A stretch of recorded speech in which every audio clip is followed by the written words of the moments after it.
Jordan Peterson joins us tonight. It's an honor to have you, Professor. So I've watched you for a while. I've always thought you were a truth teller. One of the chapters in your book is tell the truth. That's one of your rules. What are some of the things that you think we're forced to lie about in this moment? Well, I don't know if we're forced. I think we make a choice.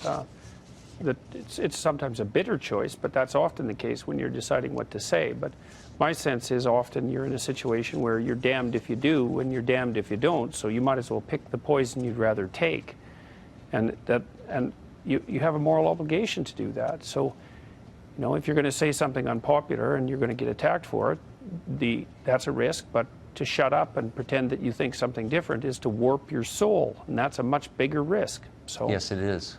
So why I would think that even if they didn't agree with you, that people in the media would be thrilled by the way you comport yourself, the way you respond, because clearly you're saying what you really think, and that's supposed to be our charge as journalists, is to tell the truth. Well, and yet you get met with these hostile receptions. Why do you think that is? Well, I would say that's not universal. There's a big battle being played out in the press, say over the Kathy Newman interview.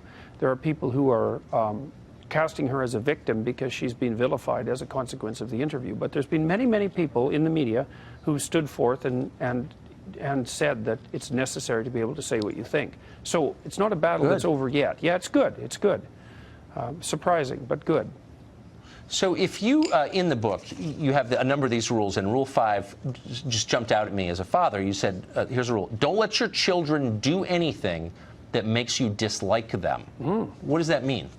Well, it means, first of all, that you should understand that you are actually capable of disliking your children, and that because you're larger and more powerful than them, if you let them misbehave in a way that makes you dislike them, you're going to take revenge on them in a very bad way, and sometimes over decades. I've seen that as a clinical psychologist.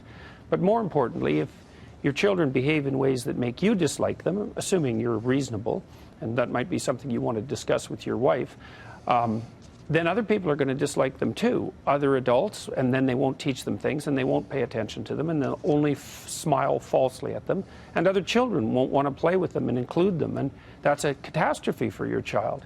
So it's very helpful to help your children behave in ways that make other people welcome them, because then everywhere they go, they're welcome. And there's nothing better you can do for a child than that. Very smart.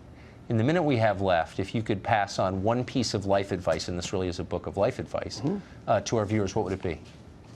Stop saying things that make you weak. What does that mean? Well, if you pay attention to what you say, you'll know that sometimes you feel like you're standing on a rock, that you're in a solid place, and I suppose that you're speaking from your heart.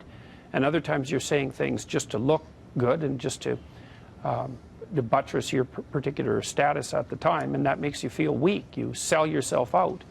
And if you pay attention to what you say, you can tell when you're making yourself stronger, and you can tell when you're making yourself weaker. And unless you want to be weaker, then I would say it's best to say those things that make you strong. And you can learn to do that, and it's really useful. So I would recommend practicing that, because it's good for you and good for everyone else too. And so there's a reason people obsessively watch your YouTube videos. Professor, thank you very much for joining us. Congrats on the book. Thanks very much. We will make America great again.